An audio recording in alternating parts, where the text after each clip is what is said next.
오늘 주님께서 주신 말씀은 로마서 12장 14절부터 21절까지 말씀입니다. 로마서 12장 14절에서 21절까지 말씀입니다. 함께 교독하도록 하겠습니다.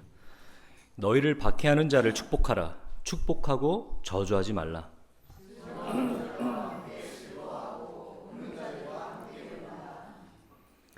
서로 마음을 같이하며 높은 데 마음을 두지 말고 도리어 낮은 데 처하며 스스로 지혜 있는 채 하지 말라.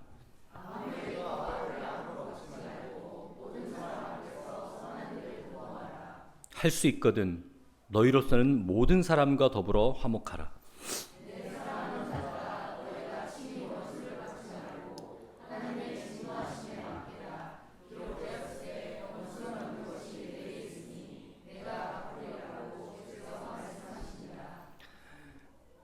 내 원수가 줄이거든 먹이고 목마르거든 마시게 하라.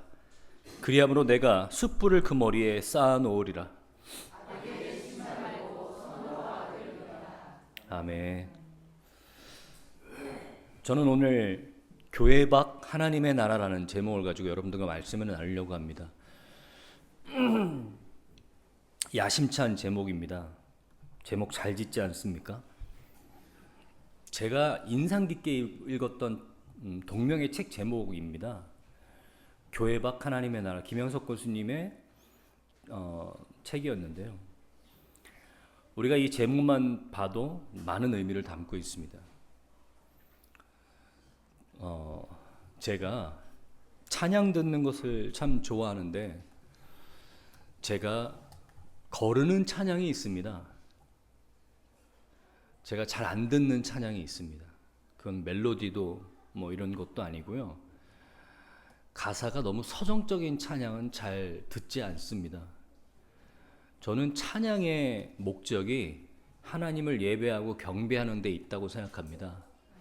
하나님을 예배하고 경배하는 수단이 찬양입니다. 그런데 지나치게 서정적인 찬양은 그 찬양을 부르는 사람들에게 초점이 맞춰져 있는 찬양이 있습니다. 예를 들면 나는 사마리아 여인에게 말을 건다 뭐 이런 찬양.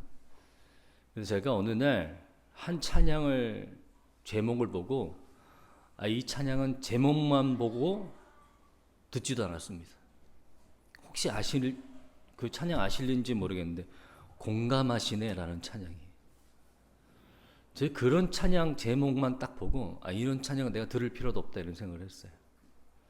제가 왜 이 이야기를 하냐면 공감이라는 단어가 저한테는 굉장히 어려운 단어입니다. 근데 이 공감하시네, 그러니까 하나님께서 공감하신다는 얘기겠죠. 이것이 저한테 굉장히 서정적으로 다가왔어요. 뭐랄까 인위적이고 인본주의적으로 다가왔습니다. 뭐 그런 목적으로 찬양의 작가가 그렇게 짓지는 않았겠지만 저는 이 공감이라는 이 단어 자체가 저한테 굉장히 거부감으로 다가왔어요. 왜 그러냐면 제가 공감 능력이 굉장히 떨어집니다. 제가 그래서요 얼마나 공감 능력이 떨어지냐면 여러분 한때 이 사이코패스 특정 뭐 방법 뭐 이런 거 저는 안 했어요. 사이코패스라고 결론이 날까봐 저는 아예 안 했습니다. 저는 공감 능력이 그렇게 떨어져요. 다른 사람들은 남이 울면 같이 울잖아요. 저는 그렇게 못합니다. 저는 그것이 제 사역에 있어서 굉장히 큰 걸림돌이기도 했습니다. 근데 여러분은 어떠세요? 여러분 공감 능력 좋으십니까? 현대사회에서 공감 능력은 제가 볼 땐 지적 능력만큼 중요한 것 같습니다. 사람 간의 소통과 관계에 있어서 요즘 세대 사람들에게 공감 능력만큼 좋은 건 없는 것 같습니다. 여러분들의 공감 능력은 어떠십니까? 제가 하나 예시를 들어드리죠. 제 이야기인데요. 제가 마지막에 질문을 할 겁니다. 여러분 얼마나 공감하시는지 한번 생각해 보십시오. 제가 그동안 참 편하게 사역했습니다. 전사님이 교회 굳은 일도 다 해주시고 사모가 집에서 일을 해서 자택근무를 했기 때문에 저는 그냥 사역 준비만 하면 됐어요. 근데 그런 좋은 날도 이제 끝났죠. 사모가 멀리 출퇴근하기 때문에 아침 일찍 나가서 저녁이나 돼야 들어옵니다. 그러면 아침 학교 보내고 나면 집안일 하고 또 그러다 짬짬이 제 사역 준비하고 빨래하고 청소하고 설거지하고 그러다 보면 하루가 다 끝납니다. 그리고 이제 저는 시간을 자유롭게 쓸 수 있으니까 저희 사모가 와이프가 오기 전까지 뭐 밥도 해놓고 뭐 이렇게 합니다. 그렇게 그래서 퇴근하고 왔을 때 웬만하면 아무것도 안 할 수 있게 하기 위해서 이렇게 해놓습니다. 그리고 이제 밤에 제가 밤잠이 없으니까 밤에 이제 교회 와서 제 사역 준비하고 말씀 읽고 이렇게 합니다. 그런 사모가 굉장히 지금 멀리 회사를 다니기 때문에 이제 청년들이 어느 날 우리 집에 와서 이렇게 사모에게 물었습니다. 사모가 걱정이 되죠. 그래서 사모님 뭐 집안일도 하고 회사로 다니시느라 많이 바쁘시겠어요. 저희 사모가 아주 그 특유의 그 친절 강박증, 친절함을 얼굴에 머금고 뭐라고 얘기하냐면 괜찮아, 목사님이 많이 도와줘, 이렇게 얘기를 했어요. 그래서 제가 그 얘기를 듣고 화를 냈습니다. 제가 왜 화를 냈을까요?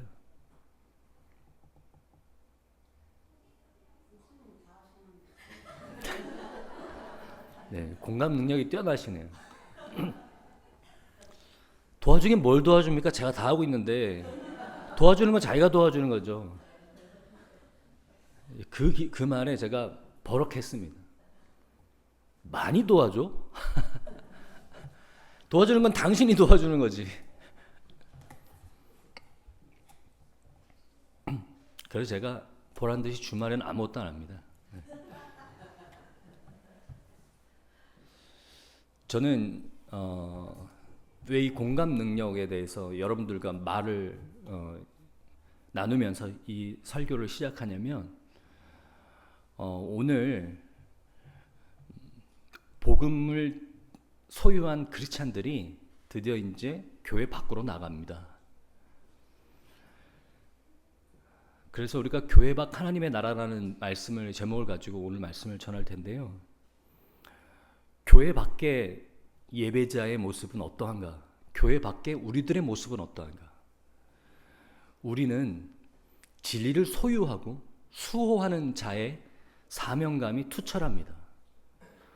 그런 사명감이 투철함이 오히려 교회 밖에서 떨어지는 공감 능력을 보이는다든지 아니면 사람들의 마음을 품어주지 못하는 그런 모습으로 비춰질 때가 종종 있습니다. 마치 우리는 항상 진리를 말하며 정답을 외쳐야 되는 강박증에 걸린 사람처럼 사람을 공감하고 포용하기 전에 먼저 정답을 외칩니다. 뭐라고 외칩니까? 교회 안 다녀서 그래. 이런 말 좋아하죠. 교회 안 다니더니 잘 됐다. 그러면서 뭐라고 얘기합니까? 속으로 역시 하나님 살아계시는구나. 근데 여러분 오늘 말씀이 어떻게 시작하냐면 너희를 박해하는 자를 축복하라. 여러분 이게 무슨 의미입니까? 교회 밖에 나가서 안티 크리스찬들과 있을 때 우리의 모습을 얘기하는 거예요. 교회 밖에 나가서 가정에 돌아가서 회사에 돌아가서 믿지 않은 지체들과 있을 때 우리의 모습을 이야기합니다. 자, 이 12장은 복음의 소개를 끝나고 복음으로 말미암아 사는 합당한 예배자의 삶을 우리에게 얘기하고 있는데 이 중요한 대전제를 꼭 기억하셔야 됩니다. 12장 1절입니다. 같이 읽겠습니다. 그러므로 형제들아 내가 하나님의 모든 자비하심으로 너희를 권하노니 너희 몸을 하나님이 기뻐하시는 거룩한 산 제물로 드리라. 이는 너희가 드릴 영적 예배니라. 이 전제 조건을 항상 기억하셔야 돼요. 앞으로 나오는 모든 겉면들은요 항상 이 전제 조건을 붙여서 속으로 읽으시고 시작하셔야 됩니다. 뭡니까? 그러므로 형제들아 내가 하나님의 모든 자비하심으로 너희를 권하노니. 하나님의 자비하심으로 권한다라는 거예요. 여러분, 사도 바울은 하나님의 자비하심 위에 우리에게 권면하고 있어요. 그러니까 하나님의 자비하심을 경험하고 그것을 깨닫고 그것을 느끼지 못한 사람들에게는 권면하지 못합니다.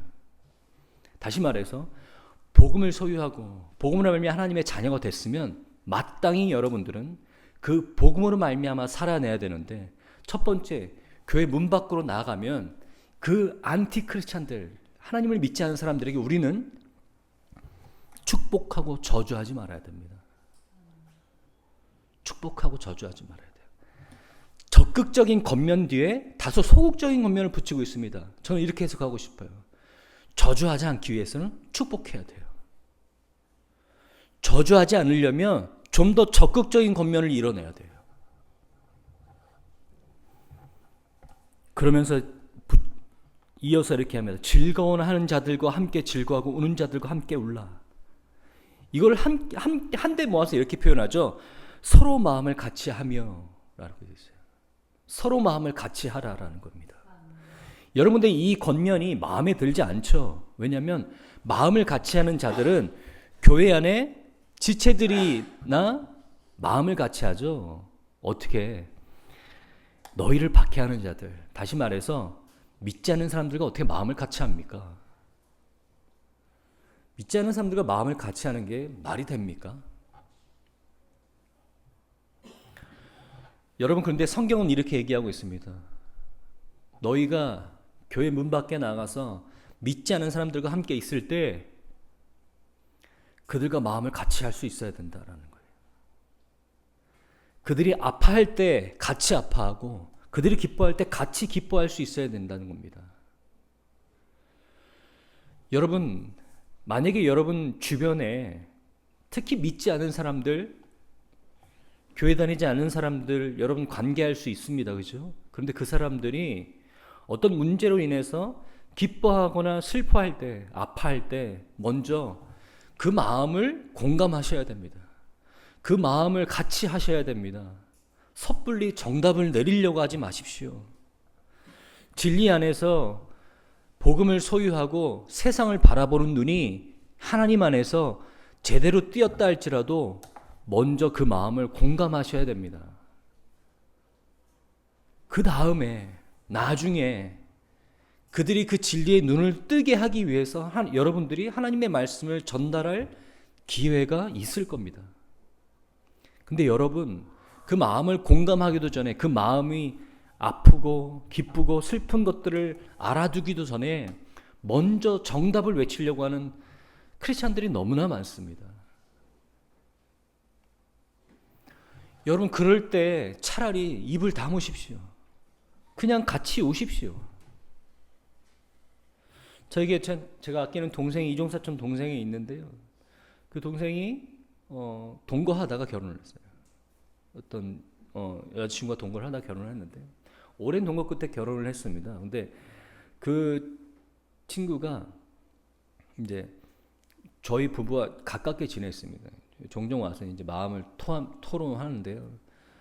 이제 주 동생이 좀 이렇게 게으르나 봐요. 뭐 양말 같은 것도 벗으면 그냥 던져버리고 집에 와도 아무것도 정리 안 하고 있고 그런 것들을 한참 쏟아내더라고요, 저한테. 그래서 제가 물론 그런 생각이 들더라도 절대로 속으로만 생각했어야 되는데 제 입 밖으로 그런 말을 해버립니다. 동거했으니까요. 근데 그런 거 다 알고 결혼한 거 아니야?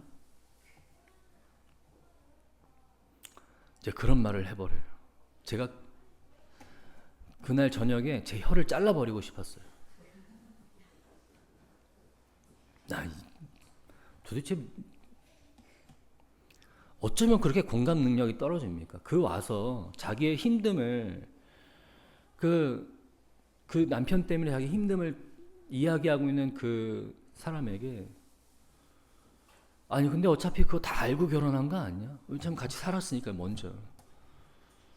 근데 뭘 불평이야 뭐 그렇게까지 얘기하진 않았지만 그렇게 얘기하는 제 자신을 보면서 참 그냥 저는 웬만하면 입을 다무는 게 오히려 하나님의 덕을 이루는 데 좋더라고요. 제가요 그렇다고 입을 다물 수 있는 일은 제가 하는 게 아니잖아요. 제가 그래서 만약에 뭐 회의라든지 아니면 이렇게 상의해야 될 때 어떤 걸 토론해야 될 때 교회에서 이제 사역자들이 우리 셀장님들과 할 때 끝나고 집에 들어가면 저희 사모님한테 꼭 묻습니다. 내가 오늘 뭐 실수한 건 없지?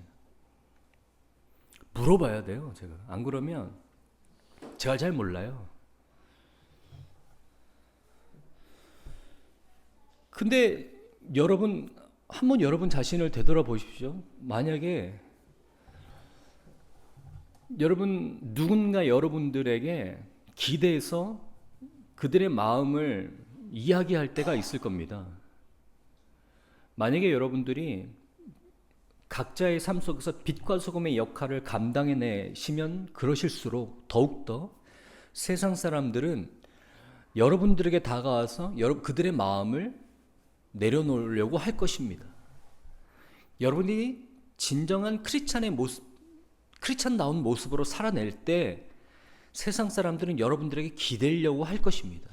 그때 절대로 저 같은 실수하지 마십시오. 그저 여러분들은 먼저 그들의 마음을 알아주십시오. 그들의 마음에 공감하십시오. 냅다 성경책 피고 성구 찾으려고 하지 마십시오. 예수님께서 아픔을 가지고 나오는 사람들에게 종종 이렇게 성경은 표현합니다. 그들을 불쌍히 여기셨다라고 얘기해요. 그들을 불쌍히 여기셨다라고 성경은 표현합니다. 그런데요, 그 불쌍히 여기셨다라는 것들을요, 저는 이렇게 얘기하고 싶어요. 그들의 아픔에 공감하셨다라는 거예요. 그들의 아픔에 공감하셨다. 그들과 함께 우셨다. 예수님이 그런 장면들이 종종 있죠. 저는요, 이 부분을 한번 보기를 원하는데 마태복음 8장입니다. 문둥병자를 고치시는 예수님의 장면이 나옵니다. 문둥병자를 고치시는데요. 예수님께서 그 문둥병자를 고치실 때 굳이 그 문둥병자를 손으로 만지십니다. 그러면서 그 문둥병자를 치료하십니다. 근데 여러분, 죽은 자도 말 한마디면 살리시는 게 예수님입니다. 문둥병자를, 나병 환자를 만지실 필요가 없죠. 근데 성경은 우리에게 표현하고 있습니다. 그의 몸에 손을 대시고 그의 문둥병을 치료하셨다고 얘기를 해요. 여러분, 그런 마음이 여러분들에게 있어야 됩니다. 그의 아픔을 먼저 공감하고 함께 마음을 같이 하는 것. 서로 마음을 같이 하라. 높은 데 마음을 두지 말고 도리어 낮은 데 처하며 스스로 지혜 있는 채 하지 말라. 섣불리 답을 내리려고 하지 말고 차라리 어떻게 합니까? 마음을 같이 하라라는 겁니다. 높은 데 마음을 두지 말라라는 거예요. 누군가 부족하거나 필요를 느끼는 사람이, 결핍을 느끼는 사람이 여러분들에게 와서 여러분들에게 기댈 때 나는 괜찮은 사람인데, 나는 좀 나은 사람인데, 그런 위치에서 그 사람들을 내려다보는 것이 아니라 그 사람의 자리에 가서 동등한 눈높이를 가지고 마음을 같이 해서 그 마음을 공감하셔야 됩니다. 나는 크리스찬이고, 나는 크리스찬이고, 너는 아니고, 너는 어려움을 당하고 있고, 나는 아니고, 나는 하나님 믿으니까 이렇게 잘 살고 있고, 너는 하나님 안 믿으니까 그렇게 어려움 당하고 있고, 이런 위치에서 그냥 섣불리 답을 얘기해요. 예, 아닙니다. 그게 아닙니다. 성경은 그렇게 얘기하고 있지 않습니다. 마음을 같이 하십시오. 눈높이를 같이 하십시오. 공감하십시오. 그 마음을 같이 함께 울고 웃으십시오.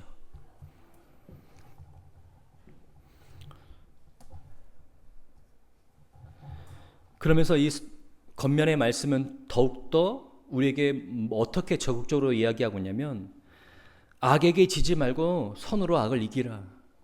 원수를 갚지 마라. 원수를 갚는 것이 너희의 손에 달려있지 않다. 너희의 원수의 일들을 하나님께 아뢰라. 하나님께서 갚으시리라. 성경에 이런 겉면들 다른 곳에서 많이 나오기 때문에 오늘 이 부분을 특별히 다루지는 않겠지만 여러분 오늘 꼭 기억하셔야 될 것이 이겁니다. 여러분 하나님께서 복음을 소유한 여러분들에게 그 복음을 들고 교회 밖으로 나아가라고 말씀하십니다. 그 교회 밖으로 나아간 여러분들은요, 교회 밖에서도 마찬가지로 복음으로 말미암아 사셔야 됩니다. 복음으로 말미암아 사는 삶이라는 것은 나를 저주하는 사람인들 할지라도 그들이 하나님 믿는 우리를 우습게 여기고 하나님 믿는 우리를 저주하고 욕하는 사람이다 할지라도 그들 가운데 있다 할지라도 여러분들은 변함없이 하나님의 자녀다운 삶의 모습을 그들 가운데 보여주셔야 됩니다. 복음을 소유한 예배자의 삶을 그들 가운데서 빛으로 나타내셔야 됩니다. 그러면 그 예배자의 삶을 빛으로 보인다는 것은 무엇입니까? 아무도 기도하고 있지 않을 때 기도하라는 얘기가 아닙니다. 아무도 주일 지키고 있을 때 주일 지키지 않을 때 주일 지키라는 얘기가 아닙니다. 오히려 뭐라고 얘기합니까? 그들 속에서 뭔가 다른 모습을 보여야 되는데 그 다른 모습이 무엇이냐?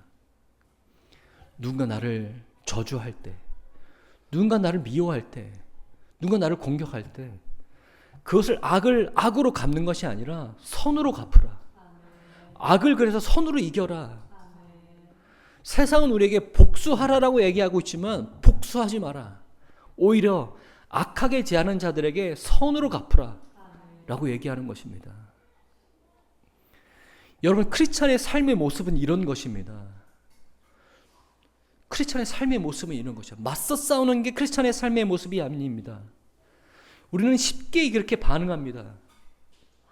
내가 지는 것은 하나님이 지는 것이고 내가 지는 것은 진리가 무너지는 것이기 때문에 나는 그 어느 사람보다 강한 용사로 맞서 싸워야겠다고 생각하십니다. 아닙니다. 악을 악으로 갚지 말고 선으로 갚으시며 항상 지는 것이 승리하는 것이라고 생각하시면서 사셔야 됩니다. 그것이 하나님께서 원하시는 예배자다운 삶의 모습입니다. 여러분 오늘 사도 바울이 로마서를 통해서 여러분들에게 이렇게 권면하고 있습니다. 근데 여러분 사도 바울의 삶의 모습을 여러분 한번 살펴보길 원하는데요. 여러분 성경을 볼 때 사도 바울이 어떤 사람이 있는지 간접적으로 우리에게 보여주는 모습들이 있습니다. 사도 바울이 하나님 만나기 전에는 어떤 사람이었는지 성경은 우리에게 간접적으로 보여줍니다. 먼저 사도 바울이 처음 등장하는 장면에서는요, 성경은 뭐라고 표현하냐면 스데반 집사가 순교하는 장면에서 사도 바울이 등장합니다. 그러니까 스데반 집사를 순교하는데 가장 결정적인 역할을 한 사람이에요. 스데반의 순교는 예루살렘을 떠들썩하게 합니다. 스데반의 순교로 인해서 예루살렘에 있는 크리스찬들이 흩어지기 시작합니다. 그게 복음의 시작이죠. 예루살렘에 있는 크리스찬들이 흩어지기 시작합니다. 그 기세를 몰아서 사도 바울은 다메섹에 있는 크리스찬들을 잡으러 내려가고 있는 모습을 사도행전 9장은 우리에게 보여주고 있습니다. 그런 모습 속에서 사도 바울은 어떤 사람인지 우리를 간접적으로 보여줘요. 자기 일, 그러니까 크리스찬들을 잡아다가 고소하는 유대주의자로서의 그 자기 일에 대한 열정이 굉장히 넘치는 사람입니다.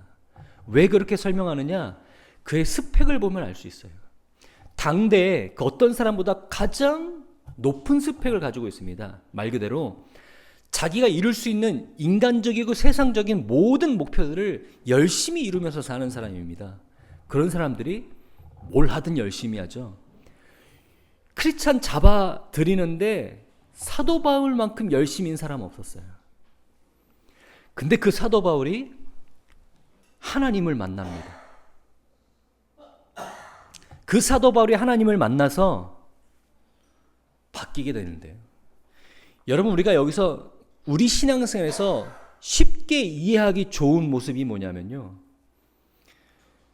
우리가 하나님 만나기 전에 이런 사람이었다가 사도 바울처럼 다른 어떤 부분에 열심이었던 사람이었다가 하나님 만나면 그의 열심이 다시 말해서 그의 열심의 명분이 하나님으로 바뀌는 사람. 그러니까 내가 나의 어떤 인생의 목표를 가지고 열심히 살았던 사람이 그 열심의 목표가 하나님이라는 명분으로 바뀌는 사람. 이것이 우리 신앙에 추구해야 될 좋은 신앙의 모습이라고 착각하기 쉽습니다.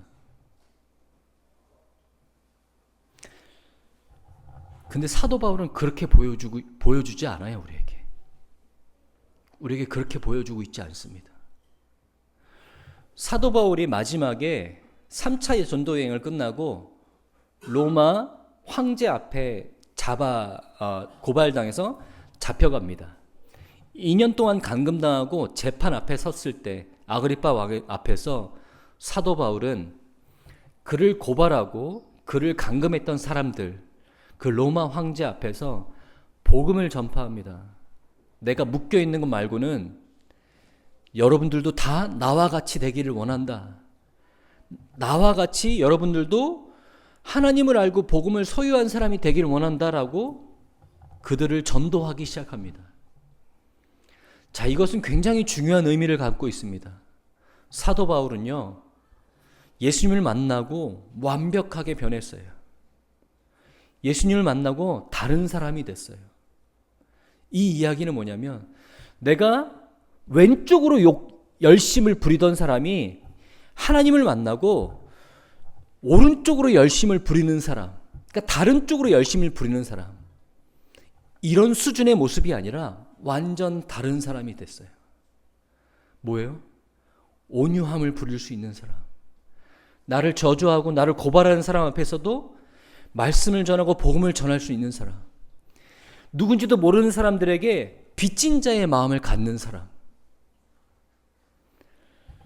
여러분, 우리의 크리스찬의 모습을 되돌아봐야 됩니다. 우리는 신앙이 좋다라는 것들을 어떻게 이야기하냐면 여전히 나는 그대로 살아있어요. 여전히 나는 그대로 살아있어요. 단지 뭐가 바뀌었어요? 열심의 방향만 바뀌었어요. 그런데 이상하게 그 사람을 볼 때 그저 그 사람이 보여요. 예전에는 세상 일에 열심이었다가 지금은 교회와 하나님의 열심인 그 사람. 근데 하나님께서 우리에게 추구하시는 신앙의 모습은요, 그것에서 끝나는 것이 아니라 뭐예요? 내가 아니라 내 모습 속에서 예수님이 보이길 원하시는 삶을 원하십니다. 그러니까요, 우리 신앙에 우리가 정말로 추구해야 될 삶의 모습은요, 내 신앙이 내가 아니라 예수님이 보이는 거예요. 내가 하고 있는데 사람들이 나를 보고 있는 게 아니라 내 안에 예수님을 발견하는 거예요. 내가 말씀을 전하고 내가 선행을 베풀고 내가 사람들에게 헌신하고 희생하는데 인간인 내가 보이는 게 아니라 내 안에 예수님, 성령님이 보이는 게 신앙생활이에요. 하나님께서 우리에게 원하시는 신앙생활이에요. 그런데요, 우리는 단지 열심의 명분만 바꿉니다. 열심의 방향만 바꿔요. 교회 일과 예배와 모든 일에 열심히 합니다. 그런데 이상하게 여전히 그 사람이 보여요. 그 사람은 여전히 예수님 믿기 전 그 사람이에요. 오늘 성경은 여러분들에게 권면합니다. 여러분들이 예수 믿기 전 어떤 사람이었든 간에 예수를 믿고 난 다음에는 동일한 기준으로 여러분 삶 속에서 예수님이 보이는 삶을 사셔야 돼요. 그게 어떤 삶입니까? 마음을 같이 하십시오. 악을 악에게 갚지 마십시오. 선으로 이기십시오. 저주하는 데에게 축복하십시오. 예수님께서 그렇게 사셨던 것처럼 여러분들도 그렇게 사셔야 됩니다. 그럴 때 여러분들의 모습을 보면서, 교회 밖에 있는 여러분들의 모습을 보면서 여러분이 보이는 것이 아니라 예수님이 보이게 하는 것입니다. 예수님이 이렇게 말씀하십니다. 제자들을 두고 세상을 마치실 때 이렇게 말씀하십니다. 요한복음 14장입니다. 내가 아버지께 구하겠으니 그가 또 다른 보혜사를 너희에게 주사 영원토록 너희와 함께 있게 하리니. 그는 진리의 영이라 세상은 능히 그를 받지 못하리니 이는 그를 보지도 알지도 못함이라. 그러나 너희는 그를 아나니 그는 너희와 함께 거하심이로 또 너희 속에 계시겠음이라. 내가 너희를 고아와 같이 내버려 두지 아니하고 너희에게로 오리라. 잘 들어보십시오. 19절입니다. 조금 있으면 세상은 나를 다시 보지 못할 것이로되 너희는 나를 보리니 이는 내가 살아있고 너희도 살아있겠음이라. 그날에는 내가 아버지 안에 너희가 내 안에 내가 너희 안에 있는 것을 너희가 알리라. 한마디로 주결해서 말씀드릴게요. 성령을 너희 안에 보여주셔서 너희를 통해서 다른 사람들이 나를 보게 하겠다. 여러분, 합당한 예배자의 삶을 교회 밖에서도 사시는 여러분 되시길 바랍니다.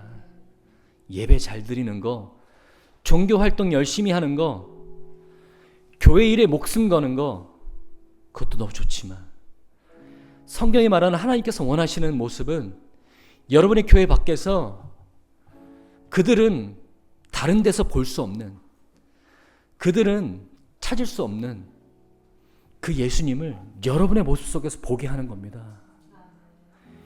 예수님이 살아서 우리 안에 계시고 그걸 받아들이는 여러분들도 여러분 안에 예수님께서 함께 하실 거라는 것을 여러분의 삶을 통해서 보여주셔야 됩니다. 하나님의 말씀의 순서에 따라서 여러분 삶을 결단하십시오. 교회 밖에서 우리는 어떠한 모습으로 살아가야 되는지, 어떠한 모습으로 살아가는 것이 진정한 크리스찬의 모습인지, 복음으로 살아내는 사람들의 모습인지 말씀으로 도전 받으십시오. 여러분 신앙생활하고 있는데 여전히 여러분의 인간적인 모습이 보이고 있다면 여러분 되돌아보셔야 됩니다. 여러분이 하나님 만나기 전 어떤 사람이었던 건 상관없이 하나님께서 여러분 안에 성령님으로 함께 하시면 인간인 내가 아니라 내 안에 계신 성령님께서 하나님 예수 그리스도를 통해서 우리의 삶에서 드러나기를 원하십니다. 우리 함께 찬양으로 결단하기를 원합니다.